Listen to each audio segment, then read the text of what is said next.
Swayam Prabha. Digital India. Educated India.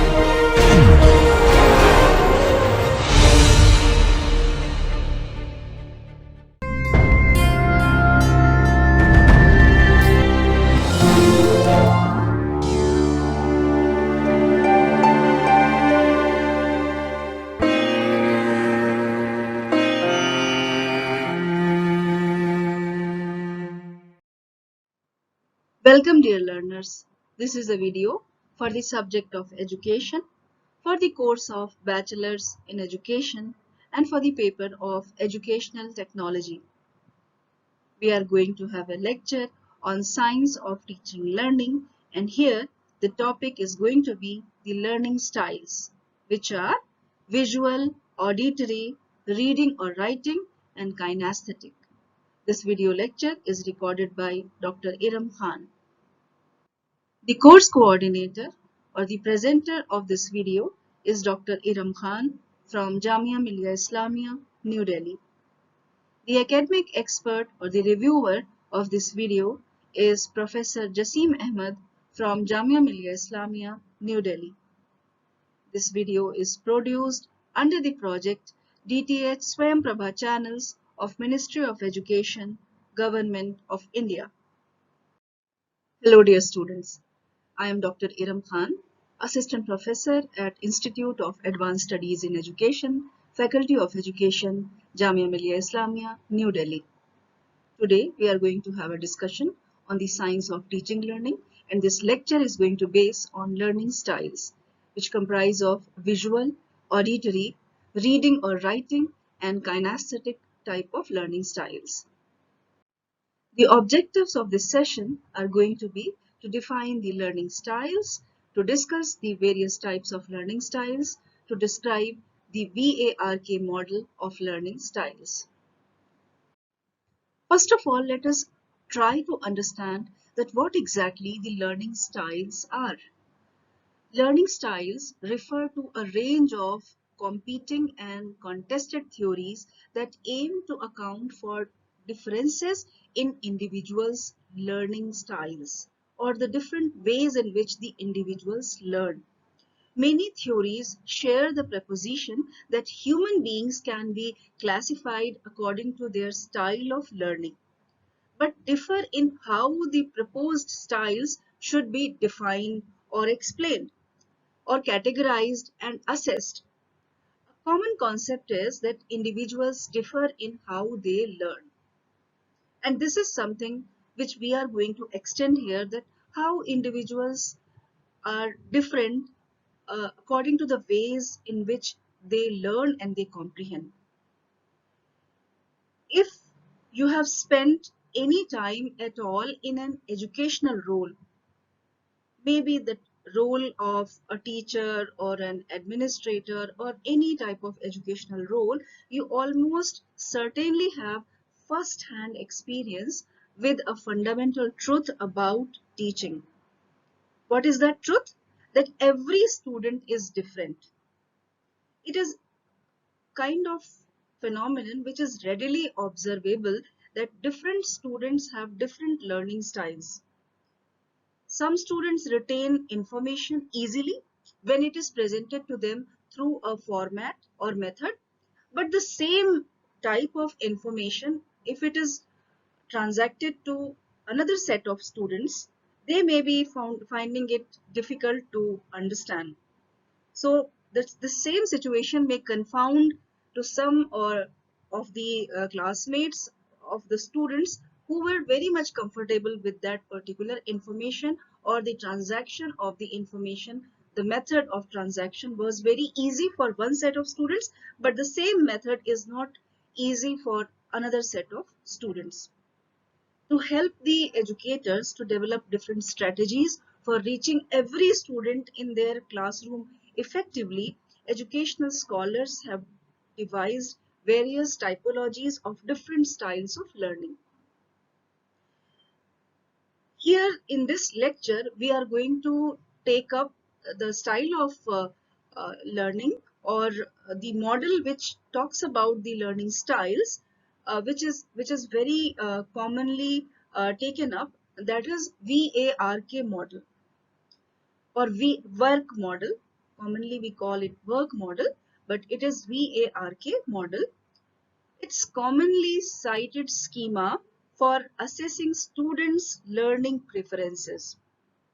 And the four different learning styles that comprise the VARK model, and discover some strategies for engaging with each type of learners, each type of learning preferences.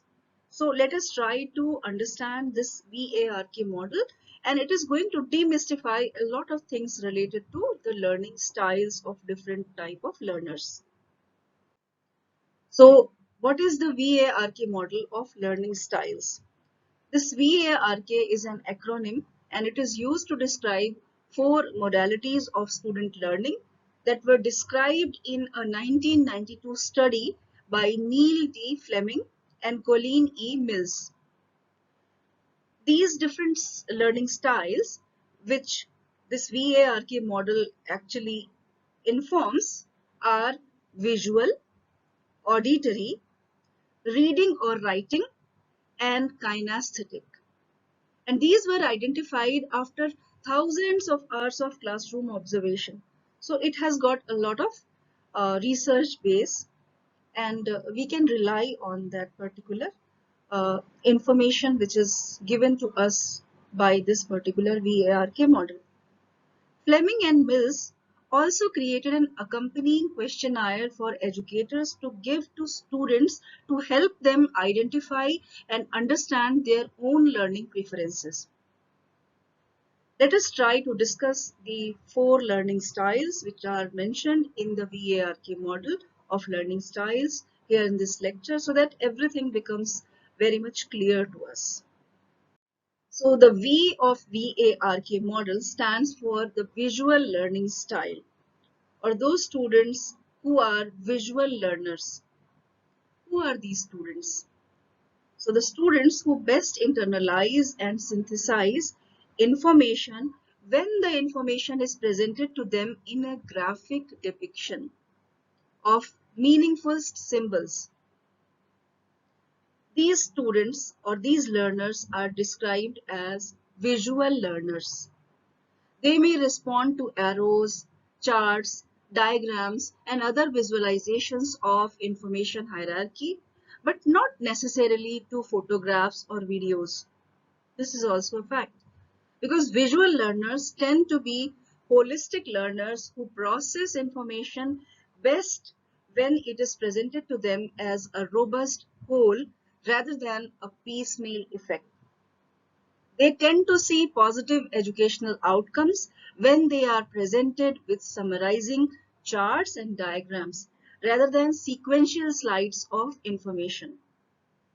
So if we are providing a concept map to the visual learning style people, it will be a great help for them, because the concept maps actually gives a lot of depictions which are pictorial in nature. There are things which are having graphical depictions, and there are symbols. So for the visual learners, concept map can be a very good teaching aid.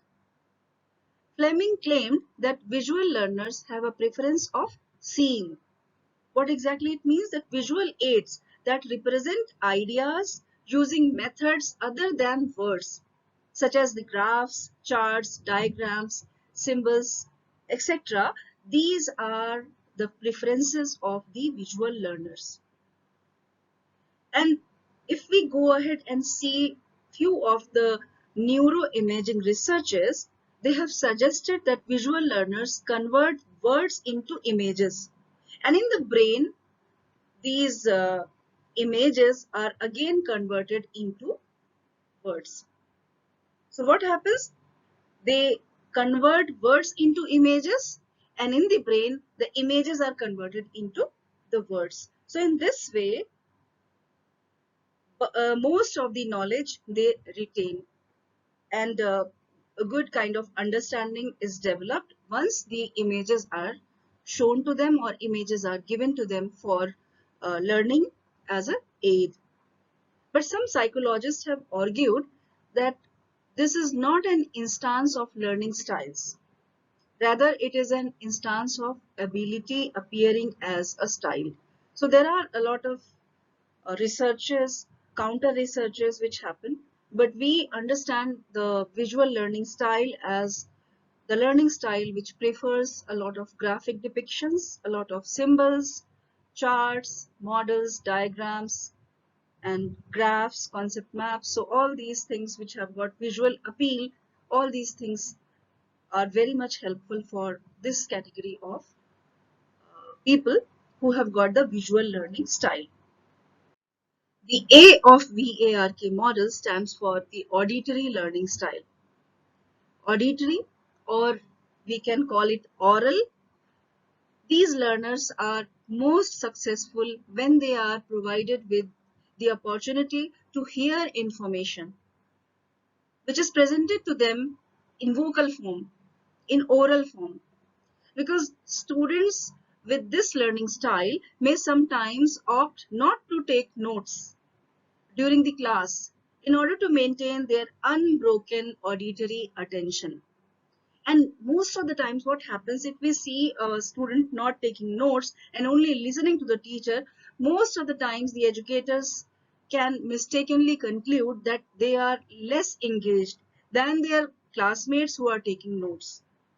But we have to understand as a teacher that maybe the student is an auditory learner, and to concentrate on the topic, the learner is actually trying to listen to the lecture, and that is why she is not taking notes.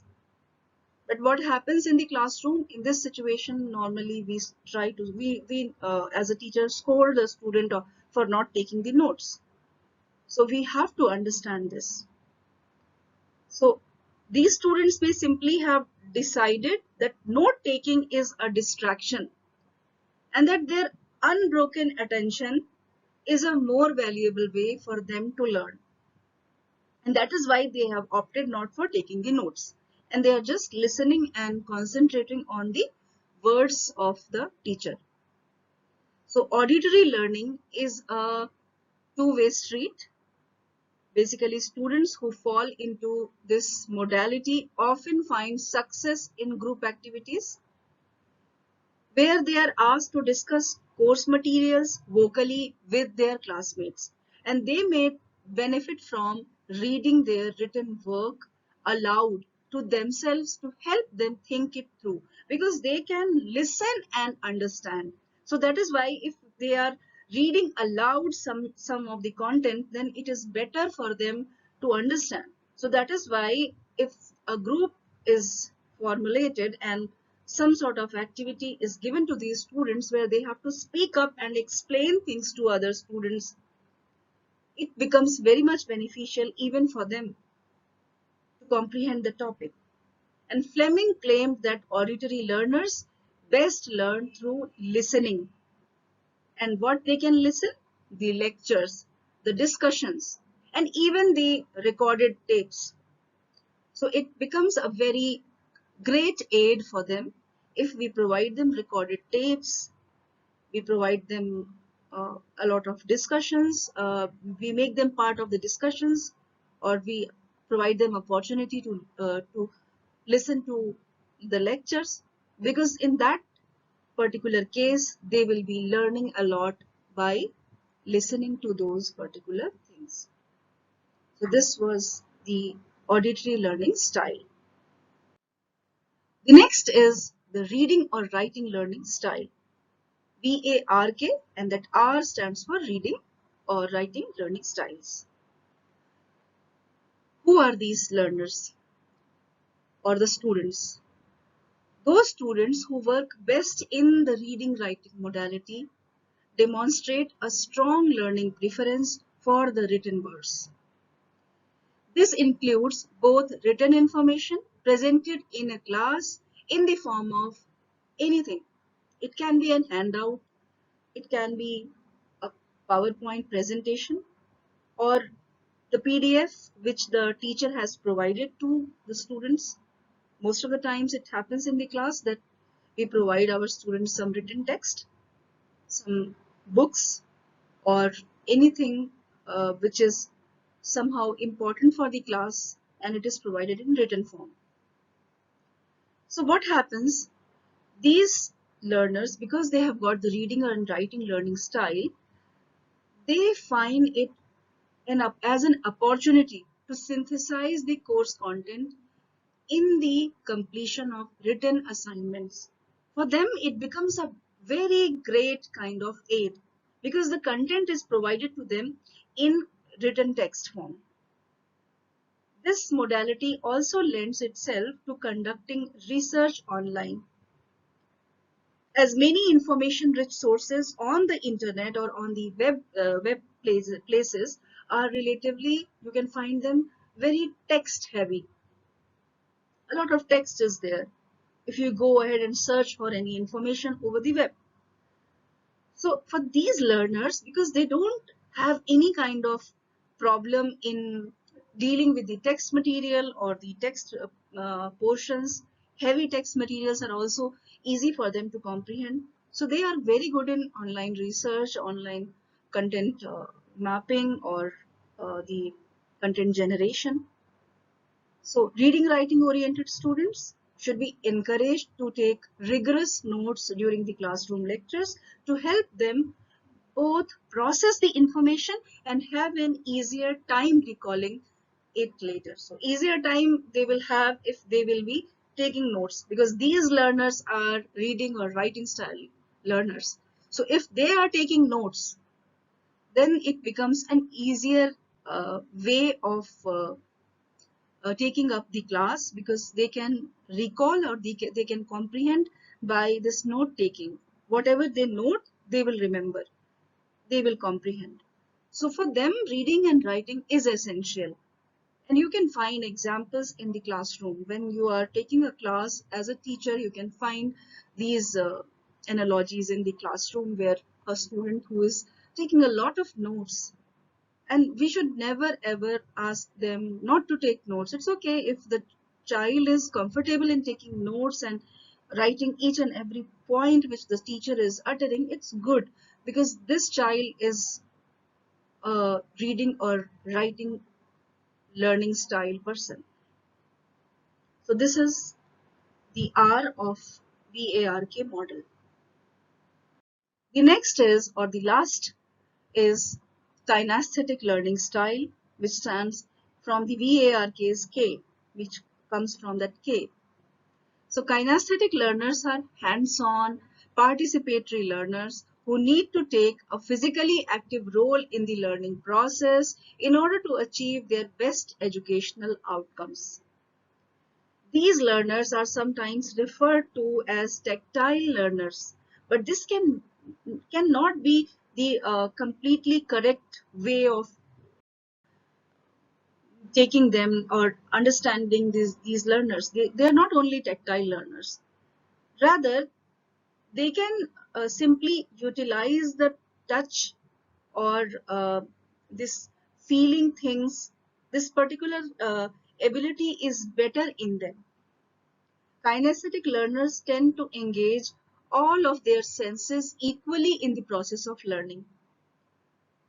Because of their active nature, the kinesthetic learners often have the most difficult time succeeding in conventional classroom settings. This is very much ironical.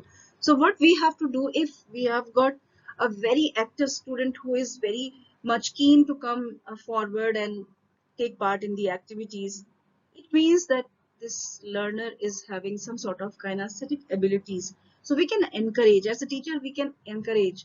If we are doing a demonstration or we are doing some activity, we can ask the student to assist the teacher and become the part of the activity. It will be a very good kind of teaching aid or a better way of letting him or her understand the particular topic. So some educators have found success in encouraging kinesthetic learners to utilize the flashcards. It is an old way, but it is useful for subjects like mathematics and English to make rote memorization into an interactive experience. So by using the flashcards, the rote memorization is suppressed and interactive experience can be encouraged. These students also often thrive in scientific subjects with lab components because they are having opportunities to do a lot of things because they have got the skills like all those skills are more developed. Skill base is there.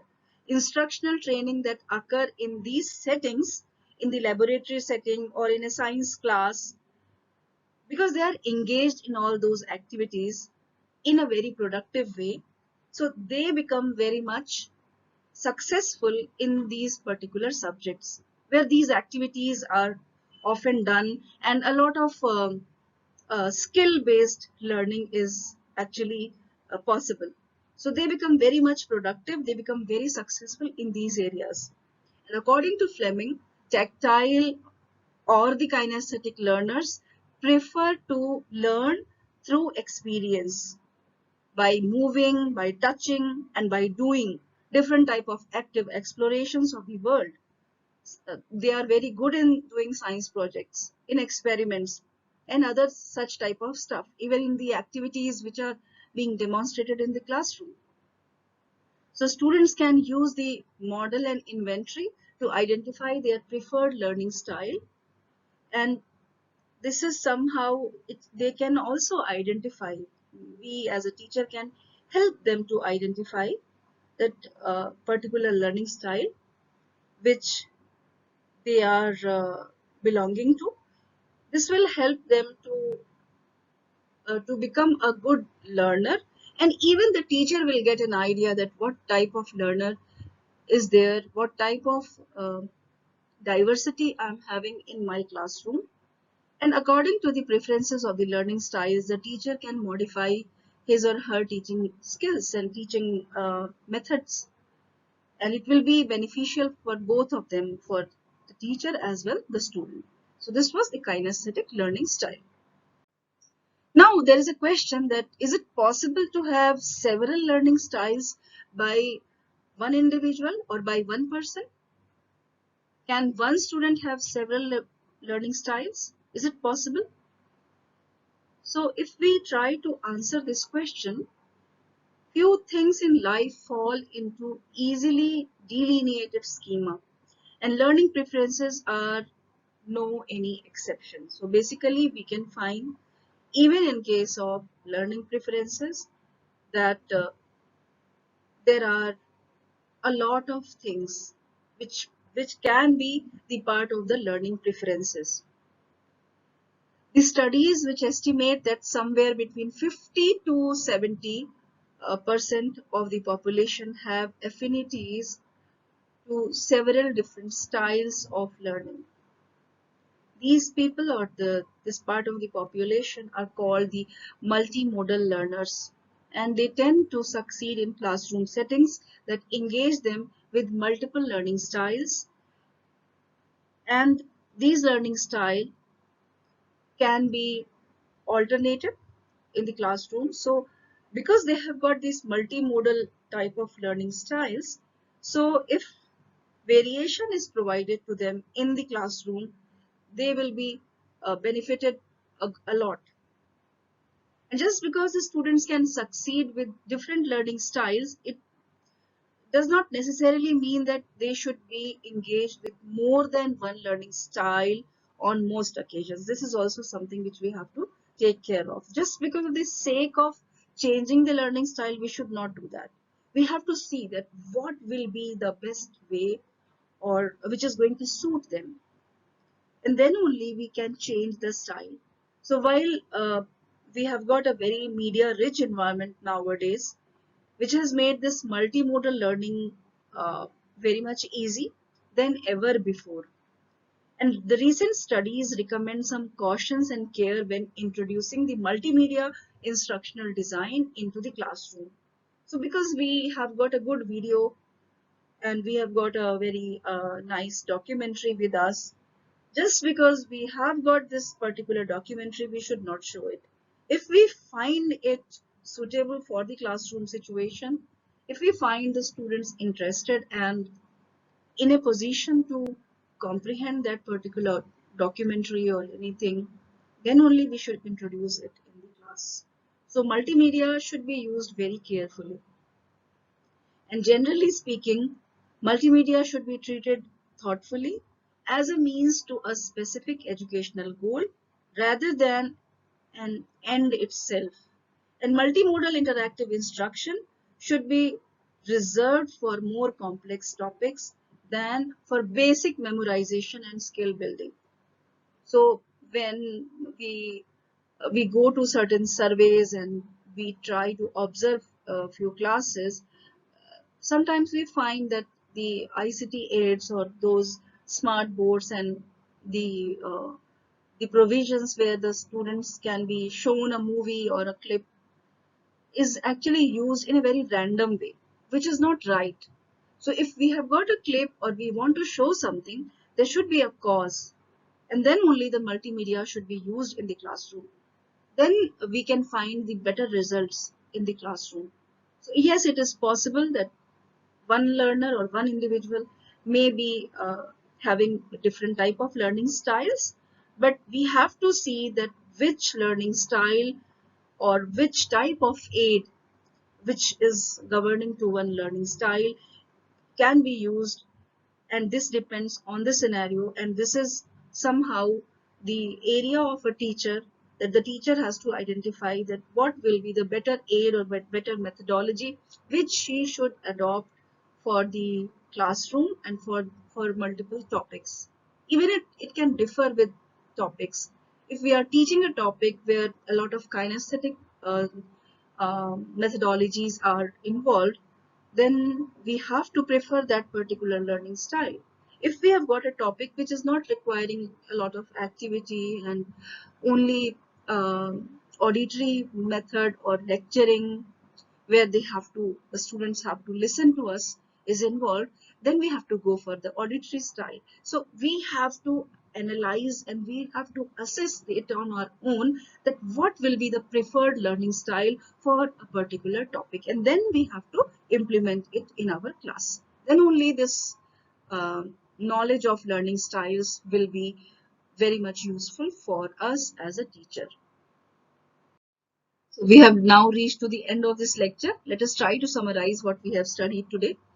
We have discussed the VARK model, which is used to describe four modalities of student learning that were described in the year 1992 by Fleming and Mills. These different learning styles, which are visual, auditory, reading or writing, and kinesthetic, were identified after thousands of hours of classroom observation. It means that a lot of research was involved.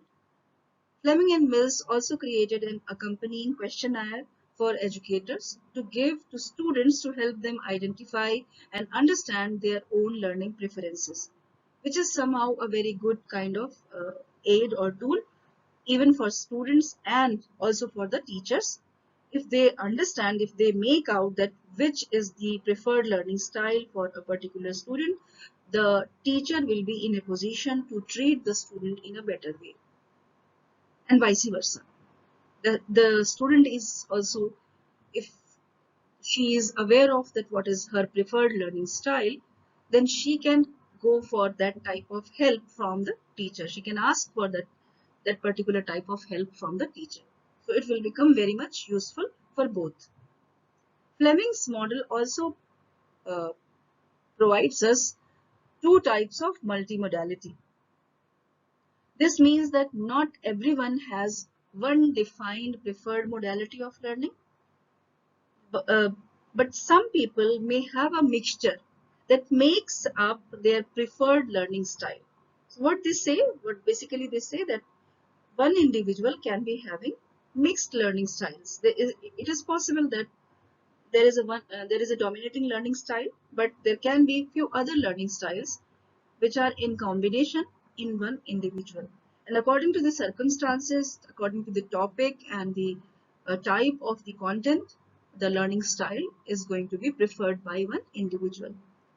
So this is somehow the content which is to be transacted in terms of the learning styles, the VARK model. It is very important for us as a teacher to understand the learning styles of our students so that we can help our students in a better way. These are few of those references and the suggested links which were used for creating this lecture. You can also try to learn from these and know more about the learning styles and ways in which we can help the students in terms of their teaching learning process. For today, it's all from my side. Thank you so much. We will see each other in another session another time. Thank you.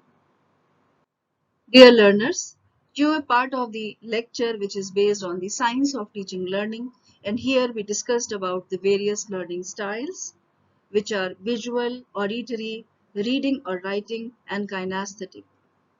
This video lecture was recorded by faculty at home during the homebound situation of COVID-19 pandemic using minimal technical resources. Technical errors, if any, are unintentional and may please be ignored.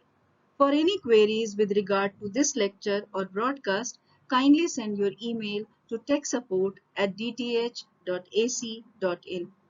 Thank you so much.